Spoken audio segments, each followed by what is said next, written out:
ഈ വർഷം +2 പരീക്ഷ എഴുതുന്ന വിദ്യാർത്ഥികൾക്ക് അറിയാം, ഫോക്കസ് പോയിന്റുകൾ പ്രഖ്യാപിച്ചു കഴിഞ്ഞു, ഫോക്കസ് ഏരിയകൾ പറഞ്ഞു കഴിഞ്ഞു. ഓരോ ചാപ്റ്ററിൽ നിന്നും ഫോക്കസ് ഏരിയയിൽ ഉൾപ്പെടുന്നത് എന്തൊക്കെയാണ്, ഇതൊക്കെ നേരത്തെ തന്നെ പബ്ലിഷ് ചെയ്തു കഴിഞ്ഞു. നമ്മൾ ഇന്ന് ക്ലാസ് റൂമിൽ നടത്താൻ ഉദ്ദേശിക്കുന്നത് മൈക്രോ എക്കണോമിക്സിലെ +2 മൈക്രോ എക്കണോമിക്സിലെ first chapter, introduction to the micro economics എന്ന് പറയുന്ന ആ ഫസ്റ്റ് ചാപ്റ്റർ ഒരു ചെറിയ ചാപ്റ്ററാണ്.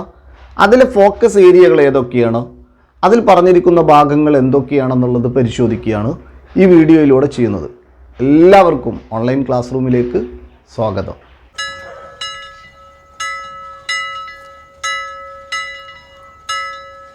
സൂക്ഷ്മ സാമ്പത്തിക ശാസ്ത്രത്തിലെ ഒന്നാമത്തെ ചാപ്റ്റർ, ഈ ഇൻട്രൊഡക്ഷൻ ടു മൈക്രോ എക്കണോമിക്സ് എന്ന് പറയുന്ന ഈ ഒരു ചാപ്റ്ററിൽ, അതൊരു ചെറിയ ചാപ്റ്ററാണ് അല്ലേ, നിങ്ങൾക്കറിയാം. പക്ഷെ അതിന് വലിയ പ്രാധാന്യമുണ്ട്. പലപ്പോഴും ക്വസ്റ്റ്യൻ പേപ്പറിൽ വെയിറ്റേജ് വരുന്നൊരു ചാപ്റ്ററാണ്. ഈ വർഷത്തെ പ്രത്യേക സാഹചര്യത്തിൽ കൂടുതൽ ക്വസ്റ്റ്യൻസ് ഉണ്ടാവും, കാരണം ക്വസ്റ്റ്യൻ പേപ്പറിൽ കൂടുതൽ ഓപ്ഷൻസ് ഉണ്ട്. ഈ ഒരു ചാപ്റ്ററിൽ നിന്ന് ഫോക്കസ് ഏരിയയിലേക്ക് ഉൾപ്പെടുത്തിയിരിക്കുന്നത് എന്തൊക്കെയെന്ന് പരിശോധിക്കുമ്പോൾ നമുക്ക് മനസ്സിലാകും ആ ചാപ്റ്ററിലെ ഒട്ടുമിക്ക ഭാഗങ്ങളും അതിലുണ്ട്. ഇപ്പോൾ സിമ്പിൾ ഇക്കോണമി, അവിടെ ഒരു ഇക്കോണമിയിലെ പ്രൊഡക്ഷൻ, കൺസംഷൻ, ഡിസ്ട്രിബ്യൂഷൻ, എക്സ്ചേഞ്ച്, അങ്ങനെ പറയുന്ന ഇക്കണോമിക് ആക്ടിവിറ്റീസിനെ എല്ലാം കൺസിഡർ ചെയ്തുകൊണ്ടുള്ള ഒരു സിമ്പിൾ ഇക്കോണമി എന്ന് പറയുന്നത് അതെങ്ങനെയാണ് റൺ ചെയ്യുന്നത്, അതിനെക്കുറിച്ചൊക്കെ പറഞ്ഞു പോകുന്നു. കൂടെ central problem of an economy, ഒരു ഇക്കോണമിയിലെ കേന്ദ്ര പ്രശ്നം എന്താണ്, അതെങ്ങനെയാണ് പരിഹരിക്കപ്പെടുന്നത്, അഡ്രസ്സ് ചെയ്യപ്പെടുന്നത് എങ്ങനെയാണ്, അതിന് വിശദമായിട്ട് ചർച്ച ചെയ്യപ്പെടുന്നുണ്ട്. അത് ഫോക്കസ് ഏരിയയിൽ വരുന്നുണ്ട്. പിന്നെ ഓർഗനൈസേഷൻ ഓഫ് ഇക്കോണമി എന്ന് പറയുന്നിടത്ത് സെൻട്രലി പ്ലാൻഡ് ഇക്കോണമി എന്ന് പറയുമ്പോൾ സോഷ്യലിസ്റ്റ് ഇക്കോണമി, അതിൻ്റെ ഫീച്ചേഴ്സ്, അതിന് എക്സാമ്പിളായിട്ടുള്ള രാജ്യങ്ങൾ, മാർക്കറ്റ് ഇക്കോണമി, അത് ക്യാപിറ്റലിസ്റ്റ് ഇക്കോണമി, പിന്നെ mixed economy, then last micro and macro distinction, micro എക്കണോമിക്സും മാക്രോ എക്കണോമിക്സും തമ്മിലുള്ള ഡിഫറൻസ്, അതെങ്ങനെയാണ് ആ ബ്രാഞ്ച്, ഇക്കണോമിക്സിൻ്റെ 2 ബ്രാഞ്ചുകളാണല്ലോ, മൈക്രോയും മാക്രോയും, സൂക്ഷ്മ സാമ്പത്തിക ശാസ്ത്രവും സ്ഥൂല സാമ്പത്തിക ശാസ്ത്രവും, അത് കൺസിഡർ ചെയ്യുന്ന വിഷയങ്ങൾ എന്തൊക്കെയാണ്, ഇതിനെ കാറ്റഗറൈസ് ചെയ്യുക, അങ്ങനെ രീതിയിലുള്ള ക്വസ്റ്റ്യൻസൊക്കെ മുൻ വർഷങ്ങളിൽ ഒരുപാട് വന്നിട്ടുണ്ട്.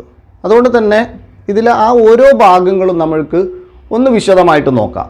മൾട്ടിപ്പിൾ ലെവൽ ക്വസ്റ്റ്യൻസ്, ആ 1 വേർഡ് ക്വസ്റ്റ്യൻസ് ഒക്കെ വരുമ്പോൾ നമുക്കതിലെല്ലാ ഭാഗങ്ങളും പരിശോധിക്കുമ്പോഴേ തീർത്തും അതിനെ കറക്റ്റായിട്ട് ആൻസർ ചെയ്യാൻ സാധിക്കുകയുള്ളൂ.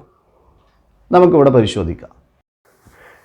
ഈ ചാപ്റ്ററിൻ്റെ ആദ്യ ഭാഗത്ത് എക്കണോമിക്സ് അതിൻ്റെ ഉത്ഭവത്തെക്കുറിച്ചും അത് ഇന്ന് നിത്യജീവിതത്തിൽ അതിൻ്റെ പ്രാധാന്യത്തെക്കുറിച്ചും ഒരു രാജ്യം എത്രത്തോളം ഇക്കണോമിക്സ് റിലേറ്റഡായിട്ട് മുന്നോട്ട് പോകുന്നു എന്നുള്ളതൊക്കെയാണ് അതിൽ പറഞ്ഞു പോകുന്നത്. ആദ്യം നമുക്ക് എക്കണോമിക്സിൻ്റെ ഒറിജിൻ നോക്കാം. ഓയിക്കണോമിയ എന്ന് പറയുന്ന ഒരു ഗ്രീക്ക് വേർഡിൽ നിന്നാണ് ഇക്കണോമിക്സ് എന്ന് പറയുന്ന വേർഡ് ഉണ്ടായിരിക്കുന്നത്. ഓയിക്കണോമിയ എന്ന് പറഞ്ഞു കഴിഞ്ഞാൽ ഹൗസ് ഹോൾഡ് മാനേജ്മെൻറ്റ് എന്നാണ്, ഗൃഹഭരണം. പിന്നീട് 1776 ആഡം സ്മിത്ത്, അദ്ദേഹമാണ് ഇക്കണോമിക്സിൻ്റെ ഫാദറായിട്ട് അറിയപ്പെടുന്നത്, വളരെയധികം ശ്രദ്ധിക്കേണ്ടതാണ്. 1776 An Enquiry into the Nature and Cause of Wealth of Nation, ഈ ഒരു ആർട്ടിക്കിൾ പബ്ലിഷ് ചെയ്യുകയാണ്. അതിന് ചുരുക്കമായിട്ട് അറിയപ്പെടുന്നത് വെൽത്ത് ഓഫ് നാഷൻ എന്നാണ്. വെൽത്ത് ഓഫ് നാഷൻസ് എന്ന് പറയുന്നതാണ് ഇക്കണോമിക്സിൻ്റെ ബൈബിൾ എന്നറിയപ്പെടുന്നത്. ഇത് പ്രത്യേകം നോട്ട് ചെയ്തു വെക്കണം. ഈ കാര്യം നോട്ട് ചെയ്തതിന് ശേഷം പിന്നീട് നമ്മൾ അറിയേണ്ടത് ഇക്കണോമിക്സ് എന്താണെന്നുള്ളത് പ്രമുഖരായിട്ടുള്ള 4 ഇക്കണോമിസ്റ്റുകൾ ഡിഫൈൻ ചെയ്തിട്ടുണ്ട്. അതിലാദ്യത്തേത് ഇക്കണോമിക്സിൻ്റെ ഫാദറായിട്ടുള്ള ആഡം സ്മിത്ത് തന്നെയാണ്. ആഡം സ്മിത്തിൻ്റെ ഡെഫിനിഷനാണ് wealth centred definition, wealth definition എന്നറിയപ്പെടുന്നത്. അവിടെ അദ്ദേഹം പറയുന്നത് economics is the study of the nature and cause of nations. Wealth or simply is the study of wealth. ഈ ഡെഫിനിഷൻ ഇതുപോലെ പഠിച്ചു വെക്കുക എന്നുള്ളതിൽ പ്രാധാന്യമില്ല, അതിൻ്റെ ഒരാശയം മനസ്സിലാക്കി വെക്കുക. ആഡം സ്മിത്ത് പറയുന്നത് economics is the study of wealth. വെൽത്തിനെ കുറിച്ച്, സമ്പത്തിനെ കുറിച്ചുള്ള പഠനമാണ് എക്കണോമിക്സ് എന്നാണ് ചുരുക്കി പറയുന്നത്. അതുകൊണ്ട് തന്നെ ഇതിനെ വെൽത്ത് ഡെഫിനിഷൻ എന്നറിയപ്പെടുന്നു. ആഡം സ്മിത്തിൻ്റെ an enquiry into the nature and cause of wealth of nation എന്ന് പറയുന്ന പുസ്തകമാണ്. ഇദ്ദേഹം വളരെയധികം ഓർത്തു വെക്കേണ്ട ഒരു എക്കണോമിക്സ് വിദ്യാർത്ഥിയെ സംബന്ധിച്ചിടത്തോളം ഫാദർ ഓഫ് എക്കണോമിക്സ് എന്ന് പറയുന്നത് ആഡം സ്മിത്തും 1776 അദ്ദേഹം പബ്ലിഷ് ചെയ്തിട്ടുള്ള an enquiry into the nature and cause of wealth of nations എന്ന് പറയുന്ന, ചുരുക്കി പറയുന്ന വെൽത്ത് ഓഫ് നാഷൻസ് എന്ന് പറയുന്നതും ഒരിക്കലും മറന്നു പോകാൻ പാടില്ലാത്തതാണ്. ഇനി രണ്ടാമത്തെ എക്കണോമിക്സിലേക്ക് പോകുമ്പോൾ ആൽഫ്രഡ് മാർഷൽ, അദ്ദേഹം മെറ്റീരിയൽ വെൽഫെയർ സെൻറ്റേഡ് ഡെഫിനിഷൻ, മറ്റൊരർത്ഥത്തിൽ വെൽഫെയർ ഡെഫിനിഷൻസ് അദ്ദേഹം അവിടെ ഡിഫൈൻ ചെയ്തിരിക്കുകയാണ്. എക്കണോമിക്സ് എന്ന് പറയുന്നത് ഒരു ഓർഡിനറി ബിസിനസ് ഓഫ് ലൈഫ്, ഒരു സാധാരണ ജീവിതത്തിൽ ഒരാൾക്ക് കിട്ടുന്ന സമ്പത്തിനെക്കുറിച്ചോ അതിനെക്കുറിച്ച് മാത്രമായിട്ട് പഠനം മുന്നോട്ട് കൊണ്ടുപോവുകയല്ല, ആ സമ്പത്ത് വിനിയോഗിക്കുക വഴി അദ്ദേഹത്തിനുണ്ടാകുന്ന ക്ഷേമ ഐശ്വര്യങ്ങൾ, അതൊരു രാജ്യവും ഒരു വ്യക്തിയെപ്പോലെ തന്നെ ഒരു രാഷ്ട്രത്തിനും. അത്തരത്തിൽ ആൽഫ്രഡ് മാർഷൽ ഒരു വെൽഫെയർ കണക്ട് ചെയ്തുകൊണ്ടാണ് അദ്ദേഹം എക്കണോമിക്സിനെ ഡിഫൈൻ ചെയ്തത്. അതുകൊണ്ട് വെൽഫെയർ ഡെഫിനിഷൻ നൽകിയിരിക്കുന്നത് ആൽഫ്രഡ് മാർഷലാണ്. അദ്ദേഹത്തിൻ്റെ പുസ്തകമാണ് പ്രിൻസിപ്പിൾസ് ഓഫ് എക്കണോമിക്സ് എന്ന് പറയുന്നത്, 1890 പബ്ലിഷ് ചെയ്തത്. വെൽഫെയർ ഡെഫിനിഷൻ ആൽഫ്രഡ് മാർഷൽ, ഓർത്തു വെക്കേണ്ടതാണ്. മൂന്നാമത്തത് സ്കേഴ്സിറ്റി ബേസ്ഡ് ഡെഫിനിഷനാണ്. സ്കേഴ്സിറ്റി ഡെഫിനിഷൻ ലയണൽ റോബിൻസനാണ് സ്കേഴ്സിറ്റി ഡെഫിനിഷൻ നൽകിയിരിക്കുന്നത്.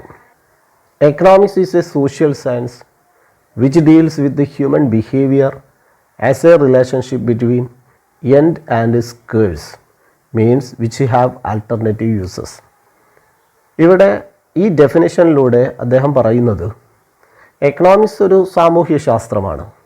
മനുഷ്യരുടെ പെരുമാറ്റത്തെക്കുറിച്ച് പഠിക്കുന്ന, എത്തരത്തിലുള്ള പെരുമാറ്റം, അവരുടെ ആവശ്യങ്ങളും ആ ആവശ്യ പൂർത്തീകരണത്തിന് അവർക്ക് ലഭ്യമായിട്ടുള്ള പരിമിതമായ വിഭവങ്ങളും, ആ പരിമിതമായ വിഭവങ്ങൾക്ക് ഒന്നിലധികം ഉപയോഗങ്ങൾ ഉണ്ട് താനും, ഇവക്കിടയിലുള്ള ബന്ധങ്ങളെക്കുറിച്ച് പഠനം നടത്തുന്നതാണ് ഇക്കണോമിക്സ് എന്ന് പറയുന്നു. ഇപ്പോൾ ലയണൽ റോബിൻസൺ ദൗർലഭ്യ വിഭവങ്ങളെ അടിസ്ഥാനപ്പെടുത്തിയിട്ട് അദ്ദേഹം എക്കണോമിക്സിനെ ഡിഫൈൻ ചെയ്തു.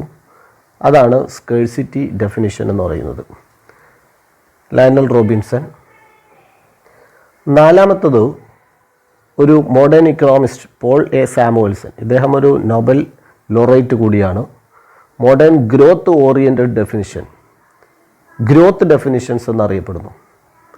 എക്കണോമിക്സ് എന്ന് പറയുന്നത് ഇതൊരു ലെങ്തി ആയിട്ടുള്ള ഒരു ഡെഫിനിഷനാണ്. ഈ ഡെഫിനിഷൻ ഇതുപോലെ ബൈഹാർട്ട് ചെയ്യേണ്ട ആവശ്യമില്ല. അത്തരത്തിലുള്ള ഒരു പരീക്ഷയുമായി ബന്ധപ്പെട്ട് അത്തരത്തിലുള്ള ഒരു ചോദ്യമൊന്നും പ്രതീക്ഷിക്കുന്നില്ല. ഡിഫൈൻ ചെയ്യുന്നത് വെൽത്ത് ഇൻക്രീസ് ചെയ്യുന്ന, വളർത്തിക്കൊണ്ടുവരുന്ന ഒരു ഇക്കോണമിയെ വളർത്തിക്കൊണ്ടുവരുന്നതിൻ്റെ സാധ്യതകളെക്കുറിച്ചും improving patterns of resource allocation, അതിൻ്റെ ബെനിഫിറ്റ്സിനെ കുറിച്ച് കൂടി പഠനം നടത്തുന്നതാണ്. കുറച്ചുകൂടി വിശാല അർത്ഥത്തിലേക്ക് അദ്ദേഹം ഈ ഡിഫൈൻ ചെയ്തു. അപ്പം 4 ഡെഫിനിഷൻസാണ് നമ്മൾ പറഞ്ഞു കഴിഞ്ഞത്. ഒന്ന് ആഡം സ്മിത്തിൻ്റെ വെൽത്ത് ഡെഫിനിഷൻ, രണ്ടാമത്തത് ആൽഫ്രഡ് മാർഷലിൻ്റെ വെൽഫെയർ ഡെഫിനിഷൻ, മൂന്നാമത്തത് ലയണൽ റോബിൻസൻ്റെ സ്കേഴ്സിറ്റി ഡെഫിനിഷൻ, നാലാമത് പോൾ എ സാമുവൽസൺ, അദ്ദേഹത്തിൻ്റെ പുസ്തകമാണ് ഇക്കണോമിക്സ് എന്ന് പറയുന്നത്. ഇതിലൂടെ അദ്ദേഹം ഗ്രോത്ത് ഡെഫിനിഷൻസ് നൽകി. ഈ 4 പേരുടെയും നിർവചനങ്ങൾ എടുത്തു പരിശോധിച്ചാൽ കോമൺ ആയിട്ട് നമുക്ക് എക്കണോമിക്സിനെ കുറിച്ച് ഇങ്ങനെ പറയാൻ സാധിക്കും. ഇത് നോട്ട് ചെയ്ത് വെക്കണം. Human wants R unlimited and the resources are limited. Therefore economics is the study of choice and prioritization of our wants in the presence of scarce resources. ഈ 4 ഡെഫിനിഷനിൽ നിന്നും ഒരു കോമൺ ആയിട്ടുള്ള ഒരു നിർവചനം, ഹ്യൂമൻ വാണ്ട്സ് ആർ അൺലിമിറ്റഡ്, മനുഷ്യരുടെ ആഗ്രഹങ്ങൾ എന്ന് പറയുന്നത് അപരിമിതമാണ്, അതിനൊരു അതിർത്തിയില്ല. And the resources are limited, എന്നാൽ വിഭവങ്ങളോ അത് പരിമിതമാണ്, അത് വളരെ കുറച്ചേ ഉള്ളൂ.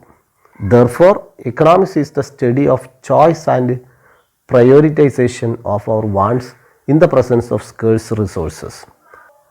അവിടെ പറയുന്നത് ഈ സ്കേഴ്സ് റിസോഴ്സസ് എങ്ങനെയാണ് അപരിമിതമായ ആവശ്യങ്ങൾ പൂർത്തീകരിക്കുന്നതിനിടയിൽ വിനിയോഗിക്കപ്പെടുന്നത് എന്നതിനെക്കുറിച്ച് അതിൻ്റെ ചോയ്സും അതിൻ്റെ പ്രയോറിറ്റൈസേഷനും ഒക്കെയാണ് എക്കണോമിക്സ് എന്ന് പറയുന്നത് പഠനം നടത്തുന്നത്. അപ്പോൾ എക്കണോമിക്സ് 2 തരത്തിലുള്ള പഠനം മുന്നോട്ട് വെക്കുന്നുണ്ട്. ഒന്ന് അതിസൂക്ഷ്മമായിട്ടുള്ളതും മറ്റൊന്ന് സ്ഥൂലമായിട്ടുള്ളതും.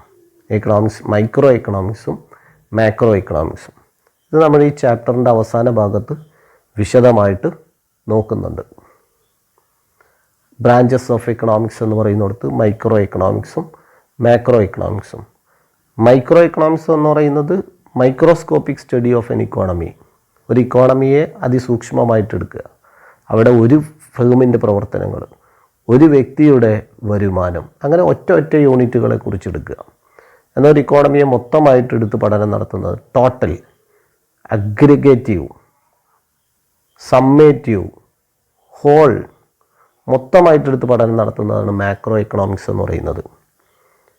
ജസ്റ്റ് മനസ്സിലാക്കി വെക്കുക, ബ്രാഞ്ചസ് ഓഫ് എക്കണോമിക്സ് എന്ന് പറയുന്നിടത്ത് micro economics and macro economics. ഈ പറയുന്നതൊക്കെ ആവശ്യാർത്ഥം നോട്ട് ചെയ്തു വെക്കണം. ഇനി നമുക്ക് ഈ ചാപ്റ്ററിലെ 2ാമത്തെ ഭാഗമായിട്ടുള്ള central problem of an economy ഒരു തുടർച്ചയാണ്. നമ്മൾ നേരത്തെ കണ്ടു കഴിഞ്ഞു, ഹ്യൂമൻ വാണ്ട്സ് ആർ അൺലിമിറ്റഡ്. മനുഷ്യരുടെ ആഗ്രഹങ്ങൾ അപരിമിതമാണ്. ഒരുപാട് ആഗ്രഹങ്ങളുണ്ട്. കുറച്ച് പണം കിട്ടും, ഒരുപാട് സാധനങ്ങൾ വാങ്ങിക്കണം, സേവനങ്ങൾ വാങ്ങിക്കണം, ഒരു നല്ല വീട് വെക്കണം, വാഹനങ്ങൾ വാങ്ങിക്കണം, വിദ്യാഭ്യാസം, അങ്ങനെ പറഞ്ഞ ആഗ്രഹങ്ങൾ ഒരുപാടുണ്ട്.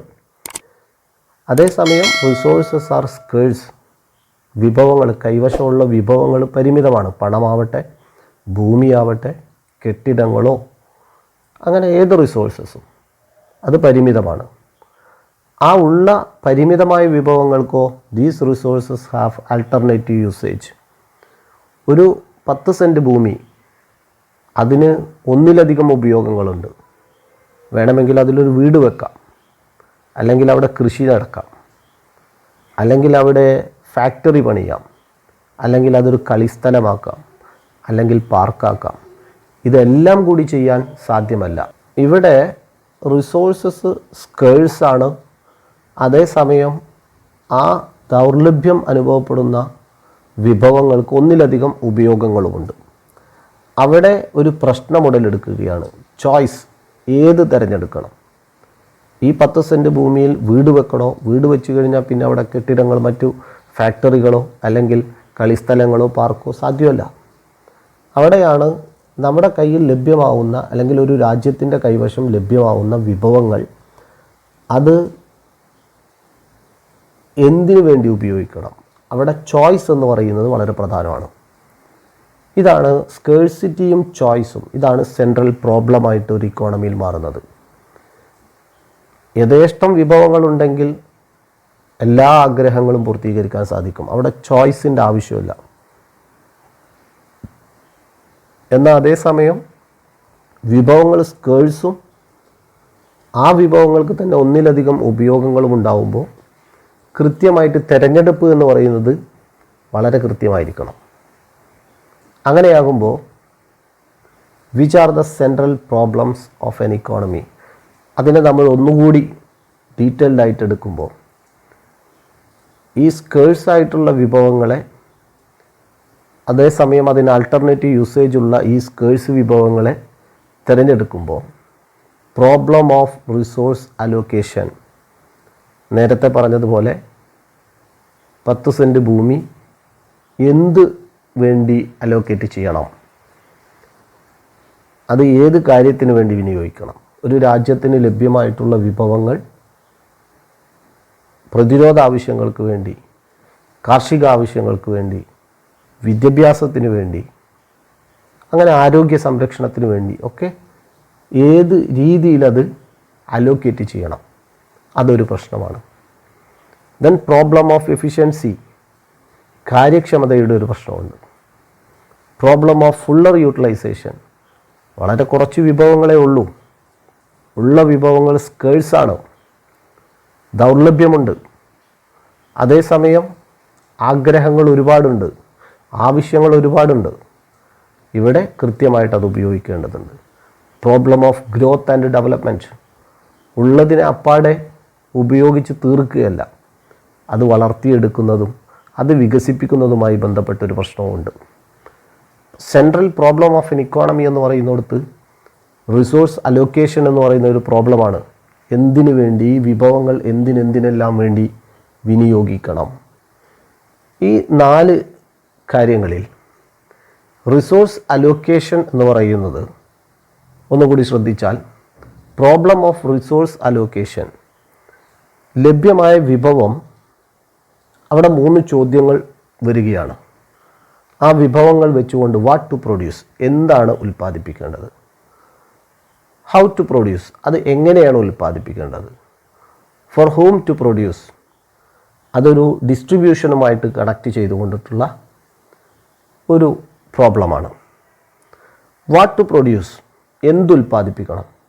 What goods and services and how much, എന്ത് സാധന സേവനങ്ങളാണ് രാജ്യത്ത് ഉൽപ്പാദിപ്പിക്കേണ്ടത്, എത്രമാത്രം. കാരണം വിഭവങ്ങൾ സ്കേഴ്സാണ്, ആഗ്രഹങ്ങൾ അപരിമിതമാണ്, ആവശ്യങ്ങൾ അപരിമിതമാണ്. അവിടെ എന്താണ് ഉൽപ്പാദിപ്പിക്കേണ്ടത്, ആദ്യം എന്താണ് ഉൽപ്പാദിപ്പിക്കേണ്ടത്, അതൊരു പ്രധാനപ്പെട്ട റിസോഴ്സ് അലോക്കേഷനുമായിട്ട് ബന്ധപ്പെട്ട് വരുന്നൊരു പ്രോബ്ലമാണ്. ഹൗ ടു പ്രൊഡ്യൂസ് എന്ന് പറയുന്നത് ഏത് ടെക്നിക്സ് ഉപയോഗിച്ചിട്ട് ഉൽപ്പാദിപ്പിക്കണം. 2 പ്രധാനപ്പെട്ട ടെക്നിക്കുകളുണ്ട്. ഓരോ രാജ്യവും വികസിത രാജ്യവും അവികസിത രാജ്യവും വികസ്വര രാഷ്ട്രങ്ങളും ആകുമ്പോൾ അവരുടെ ഇക്കോണമിക്ക് അനുയോജ്യമാവുന്ന രീതിയിലുള്ള ടെക്നിക്കുകളാണ് ഉപയോഗിക്കുക. ചില രാജ്യങ്ങൾ കൂടുതൽ തൊഴിലാളികൾ ലഭ്യമാവും, അവിടെ തൊഴിലാളികളെ കൂടുതൽ ഉപയോഗപ്പെടുത്തണം. മറ്റു ചില രാജ്യങ്ങളിൽ ക്യാപിറ്റൽ, മെഷീനുകൾ, മൂലധനം വളരെ ചീപ്പായിട്ട് ലഭിക്കും, അവിടെ ഉൽപ്പാദനത്തിന് അത്തരത്തിലുള്ളത് ഉപയോഗിക്കാം. ഫോർ ഹൂം ടു പ്രൊഡ്യൂസ് എന്ന് പറയുന്നിടത്ത് distribution of produced goods and services, ഉൽപ്പാദിപ്പിക്കപ്പെട്ട ഈ ഉൽപ്പന്നങ്ങൾ അത് ആർക്കിടയിലാണ് വിതരണം ചെയ്യപ്പെടുന്നത് എന്ന് പറഞ്ഞു കഴിഞ്ഞാൽ അവിടെ ഉൽപ്പാദന ഘടകങ്ങൾക്കിടയിൽ വരുമാന വിതരണവുമായി ബന്ധപ്പെട്ടിട്ടുള്ളതാണ്. Factors of production. For whom to produce എന്ന് പറയുന്നത് distribution of produced goods and services, ഉൽപ്പാദിപ്പിക്കപ്പെട്ട ഉൽപ്പന്നങ്ങൾ, ഏതൊരു വസ്തു ഉൽപ്പാദിപ്പിക്കുമ്പോഴും 4 ഉൽപ്പാദന ഘടകങ്ങൾ, ലാൻഡ്, ലേബർ, ക്യാപിറ്റൽ, ഓർഗനൈസർ, അവ കൃത്യമായിട്ട് ഉൽപ്പാദന പ്രവർത്തനത്തിൽ ഏർപ്പെടുമ്പോൾ അവർക്ക് ലഭിക്കുന്ന remuneration, rent, wage, profit, interest, ഇത് വിതരണവുമായി ബന്ധപ്പെട്ടിട്ടുള്ളതാണ് ഫോർ ഹോം ടു പ്രൊഡ്യൂസ് എന്ന് പറയുന്നത്. നേരത്തെ പറഞ്ഞ choice of technique of production, പ്രധാനമായിട്ടും 2 ചോയ്സ് ഉണ്ട്. ലേബർ ഇൻറ്റൻസീവ് ടെക്നിക്സ്, കൂടുതൽ തൊഴിലാളികളെ ഉപയോഗപ്പെടുത്തിയിട്ട് കൃഷിക്ക് കൂടുതൽ തൊഴിലാളികളെ ഉപയോഗപ്പെടുത്തി അത്തരത്തിലുള്ളൊരു കാർഷിക വൃത്തി സാധ്യമാണ്. മറ്റൊന്ന് ക്യാപിറ്റൽ ഇൻറ്റൻസീവ് ടെക്നിക്സ്, കൂടുതൽ മെഷീൻ ഉപയോഗപ്പെടുത്തിയിട്ട്, ഇവിടെ ഒരുപാട് തൊഴിലാളികൾക്ക് പകരം ഒരൊറ്റ മെഷീൻ. ഇത് ഓരോ ഇക്കോണമിയുടെ സ്വഭാവത്തിനനുസരിച്ചാണ് ഉപയോഗിക്കുക. ചില സമ്പദ് വ്യവസ്ഥകളിൽ തൊഴിലാളികൾ വളരെ കുറഞ്ഞ വേതനത്തിന് ലഭ്യമായിരിക്കെ അവിടെ അത് ഉപയോഗപ്പെടുത്തുന്നു. മറ്റു ചില സമ്പദ് വ്യവസ്ഥകളിൽ മൂലധനം, മെഷീനാണ് അവിടെ ഉൽപ്പാദന ചെലവ് കുറവെങ്കിൽ അത് ഉപയോഗപ്പെടുത്തും. പിന്നീട് ഒരു ഇക്കണോമിക് ഗവൺമെൻറ്റിൻ്റെ ഒരു ടാക്റ്റിക്കിനൊക്കെ അനുസരിച്ചിരിക്കും, ഗവൺമെൻറ്റിൻ്റെ പ്രോഗ്രാമുകൾക്കനുസരിച്ച് തൊഴിലവസരങ്ങൾ കൂടുതൽ സൃഷ്ടിക്കണമെങ്കിൽ ലേബർ ഇൻറ്റൻസീവ് ഉപയോഗിക്കേണ്ടി വരും.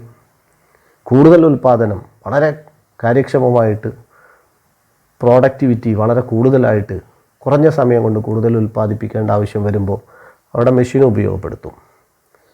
അപ്പോൾ choice of technique of productions എന്ന് പറയുന്നിടത്ത് 2 ചോയ്സുകൾ, ഇത് നോട്ട് ചെയ്ത് വെക്കണം. Labour intensive and capital intensive, labour deepening and capital deepening techniques എന്ന് പറയുന്നത്. ഹൗ ടു പ്രൊഡ്യൂസ് എന്നുള്ളതിന് ഇവിടെ നമ്മൾക്ക് ഈ 2 രീതികളാണ് പ്രധാനമായിട്ടുള്ളത്. എങ്ങനെ ഉൽപ്പാദിപ്പിക്കാം. Distributions of produced goods and services, ഇവിടെ പറഞ്ഞ ഇതൊരു വിതരണവുമായി ബന്ധപ്പെട്ട് ഉൽപ്പാദന ഘടകങ്ങൾക്ക്, ഇപ്പം ലാൻഡിന് റെൻറ്റ് കിട്ടും, ക്യാപിറ്റലിന് ഇൻട്രസ്റ്റ് കിട്ടും, ലേബർക്ക് വേജ് കിട്ടുന്നു, ദെൻ ഓർഗനൈസർക്ക് പ്രോഫിറ്റും ലഭിക്കുന്നു. അപ്പോൾ ഉൽപ്പാദന ഘടകങ്ങൾക്കിടയിൽ റെമ്യൂണറേഷൻ്റെ വിതരണവുമായി ബന്ധപ്പെട്ടാണ് ഫോർ ഹൂം ടു പ്രൊഡ്യൂസ് എന്നുള്ളത് അഡ്രസ്സ് ചെയ്യുന്നത്.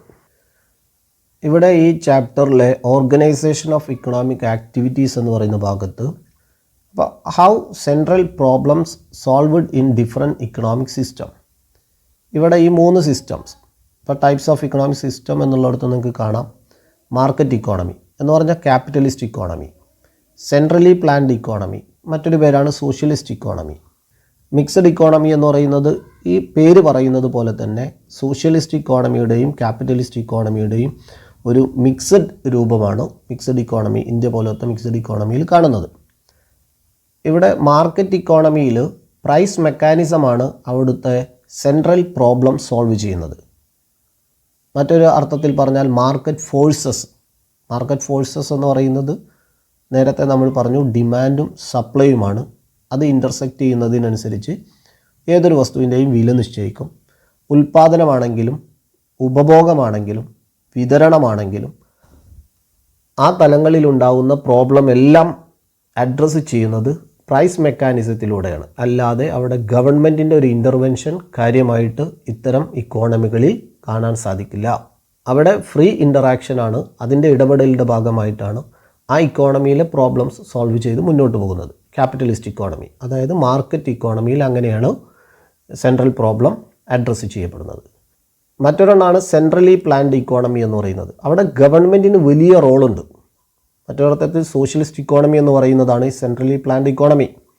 ഗവൺമെൻറ്റാണ് അവിടെ വസ്തുവിൻ്റെ വില നിശ്ചയിക്കുന്നത്, അതുപോലെ ഉൽപ്പാദനത്തിൻ്റെ അളവ് നിശ്ചയിക്കുന്നത്, അതുപോലെ വിതരണത്തിൽ കാര്യമായിട്ടുള്ള നിയന്ത്രണങ്ങൾ ഏർപ്പെടുത്തി. ഇങ്ങനെ ഗവൺമെൻറ് ഇക്കണോമിക് ആക്ടിവിറ്റീസിൽ എല്ലായിടത്തും ഇടപെടലുകൾ നടത്തിയിട്ട് അവിടുത്തെ ബേസിക് പ്രോബ്ലത്തെ സോൾവ് ചെയ്യുന്നതിന് വേണ്ടി ഗവൺമെൻറ് തലത്തിൽ ഒരു ഇനീസിയേഷൻ നടക്കുന്ന ഒരു ഇക്കോണമിയെയാണ് സെൻട്രലി പ്ലാൻഡ് ഇക്കോണമി.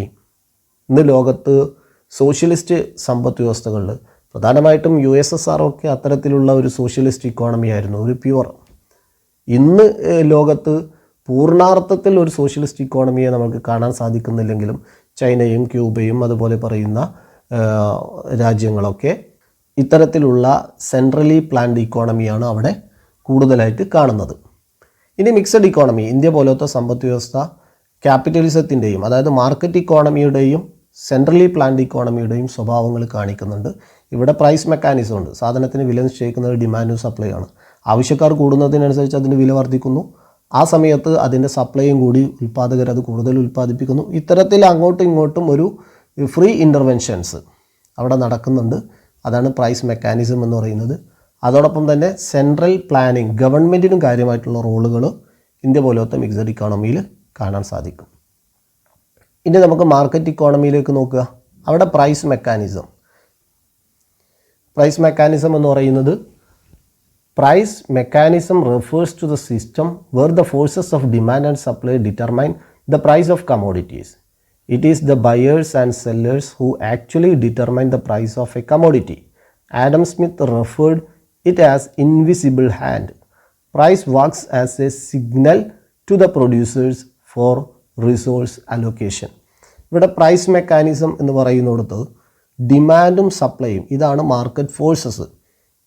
ഈ 2 ശക്തികളാണ് ഒരു വസ്തുവിൻ്റെ വില നിശ്ചയിക്കുന്നത്. വാങ്ങുന്നവനും വിൽക്കുന്നവരും യഥാർത്ഥത്തിൽ ഈ വസ്തുവിൻ്റെ വില നിശ്ചയിക്കപ്പെടുന്നത് ഒരു ഇൻവിസിബിൾ ഹാൻഡ് ആണെന്നാണ് ആഡം സ്മിത്ത് സൂചിപ്പിക്കുന്നത്. കാരണം ഒരു വസ്തുവിന് കൂടുതൽ ഡിമാൻഡ് ഉണ്ടാകുമ്പോൾ അതിന് സപ്ലൈ കുറവാണെങ്കിൽ കൂടുതൽ ആളുകൾക്ക് അത് ആവശ്യമുണ്ട് എങ്കിൽ അതിൻ്റെ വില പതുക്കെ ഉയരാൻ തുടങ്ങും. അത് ആ ഒരു സിഗ്നൽ ഉൽപ്പാദകർക്ക് ലഭിക്കുമ്പോൾ അവർ അത്തരം വസ്തു കൂടുതൽ ഉൽപ്പാദിപ്പിക്കും. ഇങ്ങനെ ഒരു മാർക്കറ്റിൽ ഒരു വസ്തുവിൻ്റെ വില എന്ന് പറയുന്നത് ഗവൺമെൻറ്റിൻ്റെയോ അല്ലെങ്കിൽ മറ്റേതെങ്കിലും ശക്തികളുടെയോ ഇടപെടലുകളല്ല. ഇവിടെ ഡിമാൻഡും സപ്ലൈയുമാണ് ഒരു വസ്തുവിൻ്റെ വില നിശ്ചയിക്കുന്നത്. ഇതാണ് പ്രൈസ് മെക്കാനിസം എന്ന് പറയുന്നത്. ഇത് നിങ്ങൾ നോട്ടിലേക്ക് എഴുതി വെക്കണം. ഇവിടെ സപ്ലൈ ഡിമാൻഡ് 2 കർവുകൾ, ഇത് നമുക്ക് വിശദമായിട്ട് നമുക്കിനി മുന്നോട്ട് പോകുമ്പോൾ പഠിക്കാം. ഡിമാൻഡും സപ്ലൈയും ഇൻ്റർസെക്റ്റ് ചെയ്യുന്നൊരു പോയിൻ്റ്, അവിടെ വെച്ചിട്ടാണ് Y ആക്സിസിൽ പ്രൈസ് നിശ്ചയിക്കുന്നത്, X ആക്സിസിൽ ക്വാണ്ടിറ്റി നിശ്ചയിക്കുന്നത്. ഡിമാൻഡ് കൂടുന്നതിനനുസരിച്ച് സ്വാഭാവികമായിട്ടും ആ സാധനത്തിൻ്റെ ക്രിട്ടിക്കൽ സപ്ലൈ ആണെങ്കിൽ അതിന് വില വർദ്ധിക്കും. ഇത് ഉൽപ്പാദകർ മനസ്സിലാക്കുന്നു, അവർ കൂടുതൽ ഉൽപ്പാദിപ്പിക്കുന്നു. ഇങ്ങനെ കമ്പോളത്തിൽ അത്തരത്തിലുള്ള ഒരു ഫ്രീ ഇൻ്റർവെൻഷൻസ് നടക്കുന്നു. ഇവിടെ ഗവൺമെൻറ് അല്ല സാധനങ്ങൾക്ക് വില നിശ്ചയിക്കുന്നത്. അവിടെയുള്ള ആളുകൾ, ഉപഭോക്താക്കളും ഉൽപ്പാദകരും അങ്ങോട്ടും ഇങ്ങോട്ടും പ്രത്യേകമായിട്ട് ഒരു പ്രീ പ്ലാൻഡ് ആയിട്ടല്ല. ഇവിടെയാണ് ഈ ഫ്രീ ഇൻ്റർവെൻഷൻ പ്രൈസ് മെക്കാനിസം എന്ന് പറയുന്നത് വർക്ക് ചെയ്യുന്നത്. ഇനി നമ്മളിവിടെ ഫസ്റ്റ് ഇയറിൽ ഡീറ്റെയിൽഡ് ആയിട്ട് പഠിച്ചതാണ് ഈ market economy, centrally planned economy, mixed economy. പേര് capitalist economy, socialist economy, mixed economy എന്നായിരുന്നെങ്കിലും അതിൻ്റെ ഫീച്ചേഴ്സൊക്കെ നമ്മൾ അവിടെയും പഠിച്ചിട്ടുണ്ട്. മാർക്കറ്റ് ഇക്കോണമി എന്ന് പറയുന്നത് ഇന്ന market economy all economic activities are organised through the market.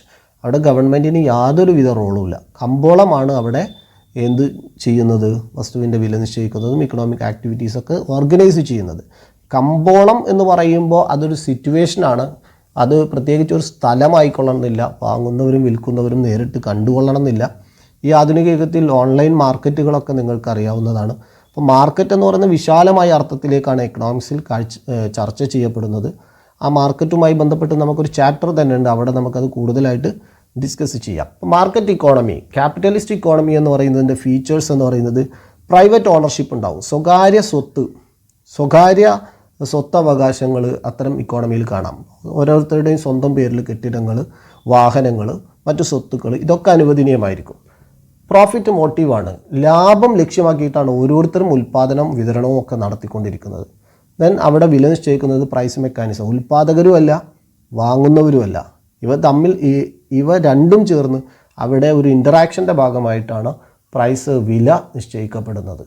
Then centrally planned ഇക്കോണമിയിലേക്ക് പോകുമ്പോൾ, അല്ലെങ്കിൽ സോഷ്യലിസ്റ്റ് ഇക്കോണമിയിലേക്ക് പോകുമ്പോൾ അവിടുത്തെ ഫീച്ചേഴ്സ് നോക്ക്. അവിടെ പബ്ലിക് ഓണർഷിപ്പ് ആയിരിക്കും. സ്വകാര്യ സ്വത്ത് എന്ന് പറയുന്നത് അത്തരം ഇക്കോണമിയിൽ കാണില്ല. പൊതുമുതലായിരിക്കും. എല്ലാം ഗവൺമെൻറ്റിൻ്റെ ഉടമസ്ഥയിലുള്ള പൊതുമുതലുകളാണ്. സ്വകാര്യ സ്വത്ത് അവിടെ പ്രോത്സാഹിപ്പിക്കപ്പെടുന്നില്ല.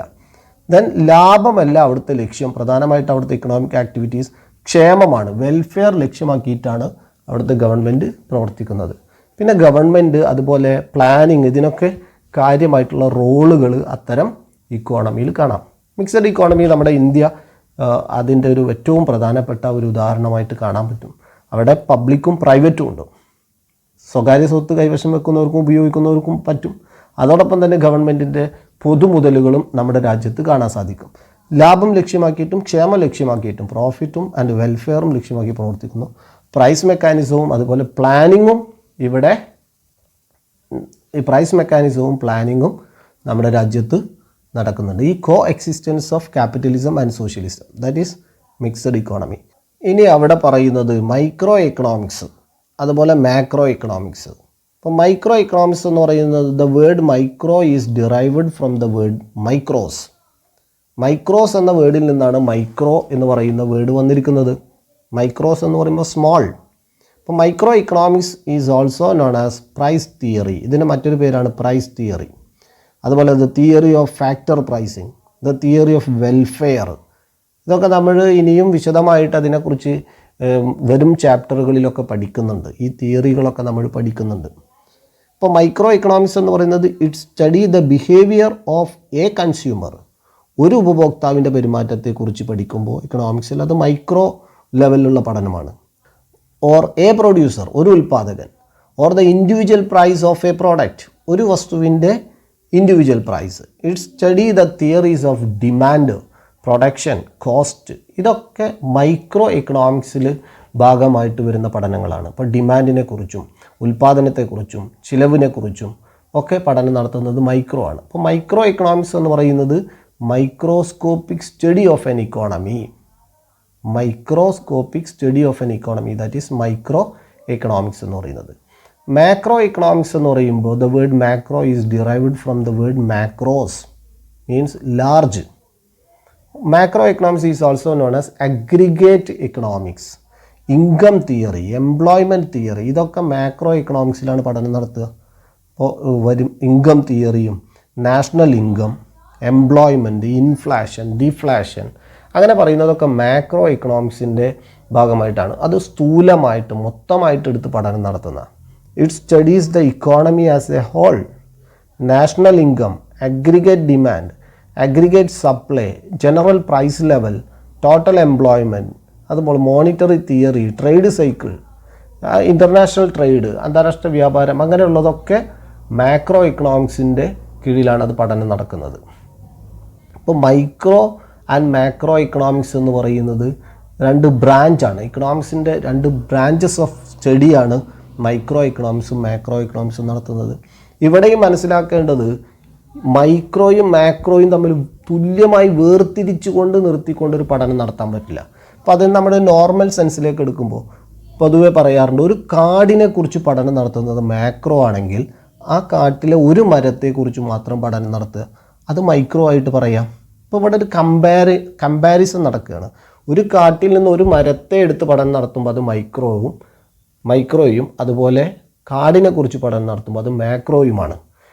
എക്കണോമിക്സിൽ ഒരു ഇക്കോണമിയെ മൊത്തമായിട്ട് എടുത്ത് പഠനം നടത്തുന്നതിനെ മാക്രോ ലെവലിൽ വരുമ്പോൾ ആ ഇക്കോണമിയിലെ ഒരു ഉൽപ്പാദകൻ്റെ പ്രവർത്തനത്തെക്കുറിച്ച്, ഒരു ഉപഭോക്താവിൻ്റെ പെരുമാറ്റത്തെക്കുറിച്ച് അങ്ങനെ പറയുന്ന പഠനങ്ങൾ നടക്കുന്നതൊക്കെ മൈക്രോയുമായിട്ടാണ് വരുന്നത്.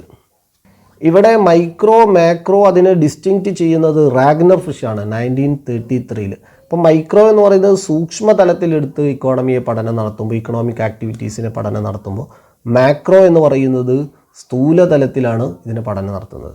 ഇനി ചില മൈക്രോ മാക്രോ കൺസെപ്റ്റുകൾ നോക്കാം. ഇപ്പം മൈക്രോയിൽ പ്രൈസ് തിയറി, അത് മൈക്രോയിൽ വരുന്നതാണ്.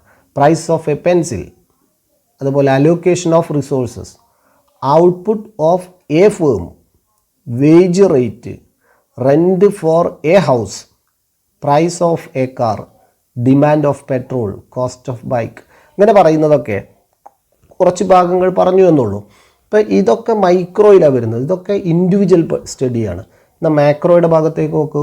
ഇൻഫ്ലേഷൻ, രാജ്യത്തെ നാണ്യപ്പെരുപ്പം, GDP, gross domestic product, per capita income, പ്രതിശീർഷ വരുമാനം, അഗ്രിഗേറ്റ് ഡിമാൻഡ്, മൊത്തം ചോദനം, ഫുൾ എംപ്ലോയ്മെൻറ്റ്, രാജ്യത്തെ തൊഴിൽ നിലവാരത്തെക്കുറിച്ച്, ജനറൽ പ്രൈസ് ലെവൽ, പൊതുവില നിലവാരത്തെക്കുറിച്ച്, monetary policy of RBI, reserve bank of India എടുക്കുന്ന ധനപരമായിട്ടുള്ള നയങ്ങളെക്കുറിച്ചും, ഫിസിക്കൽ പോളിസി ഓഫ് ഗവൺമെൻറ്റിൻ്റെ ടാക്സുമായിട്ട് ബന്ധപ്പെട്ടിട്ടുള്ള പഠനങ്ങൾ, ടോട്ടൽ സേവിങ്, ടോട്ടൽ ഇൻവെസ്റ്റ്മെൻറ്റ്, അങ്ങനെ പറയുന്നതൊക്കെ മാക്രോ സ്ഥൂല സാമ്പത്തിക ശാസ്ത്രത്തിൻ്റെ പഠനത്തിന് കീഴിൽ വരുന്നതാണ്. അപ്പോൾ മൈക്രോ എക്കണോമിക്സും മാക്രോ എക്കണോമിക്സും എന്ന് പറയുന്നത് രണ്ട് ബ്രാഞ്ചുകളാണെങ്കിലും ഇവ രണ്ടും ഇൻ്റർ റിലേറ്റഡ് ആണ്. പൂർണ്ണമായിട്ടും വേർതിരിച്ച് നിർത്താൻ നമ്മൾക്ക് പൂർണ്ണമായിട്ടും സാധ്യവുമല്ല. ഇത് രണ്ടും കോ എക്സിസ്റ്റിംഗ് ആണ്. ഇത് രണ്ടിൻ്റെയും ഇടയിൽ ഒരു കൃത്യമായിട്ടുള്ളൊരു വര വരച്ചുകൊണ്ട് നമുക്ക് ഇതൊക്കെ മൈക്രോ ആണ് ഇതൊക്കെ മാക്രോ ആണെന്ന് പറയാൻ പറ്റില്ല. ഇപ്പോൾ മൈക്രോയിൽ വരാവുന്ന പ്രധാനപ്പെട്ട പഠന മേഖലകൾ ഇൻഡിവിജ്വൽ ആയിട്ടുള്ളതൊക്കെ, സിംഗിൾ യൂണിറ്റ് ആയിട്ടുള്ളതൊക്കെ മൈക്രോയിലും, അഗ്രിഗേറ്റ് ആയിട്ടുള്ള, സമ്മേറ്റീവ് ആയിട്ടുള്ള, ടോട്ടൽ ആയിട്ടുള്ള, ഹോളിസ്റ്റിക് ആയിട്ടുള്ള പഠനങ്ങളൊക്കെ മാക്രോയിലുമാണ്. ഇപ്പോൾ ഇവിടെ ഈ ഒരു ചാപ്റ്ററിൽ ഇൻട്രൊഡക്ഷൻ ടു മൈക്രോ എക്കണോമിക്സ് എന്ന് പറയുന്ന ഒരു ചെറിയൊരു ചാപ്റ്ററാണ്. പക്ഷേ ആ ഒരു ചാപ്റ്ററിൽ മൈക്രോ എക്കണോമിക്സിൻ്റെ എല്ലാ ബേസിക് കൺസെപ്റ്റുകളും അവിടെ പറഞ്ഞു പോകുന്നുണ്ട്. വലിയ വിശാലമായിട്ട് പറയുന്നില്ല എങ്കിൽ പോലും കുറേ കാര്യങ്ങൾ അവിടെ പരിഗണിച്ചിട്ടുണ്ട്. അതെല്ലാം ഫോക്കസ് ഏരിയയിൽ വന്നിട്ടുമുണ്ട്. അതുകൊണ്ട് തന്നെ ആ പറഞ്ഞ ഭാഗങ്ങളൊക്കെ നല്ലതുപോലെ നിങ്ങൾ ശ്രദ്ധിച്ചിട്ടുണ്ടായിരിക്കും.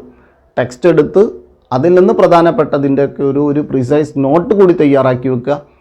അടുത്ത ദിവസം നമുക്ക് ഫോക്കസ് ഏരിയയിലെ മറ്റൊരു ചാപ്റ്ററുമായിട്ട് കണ്ടുമുട്ടാം.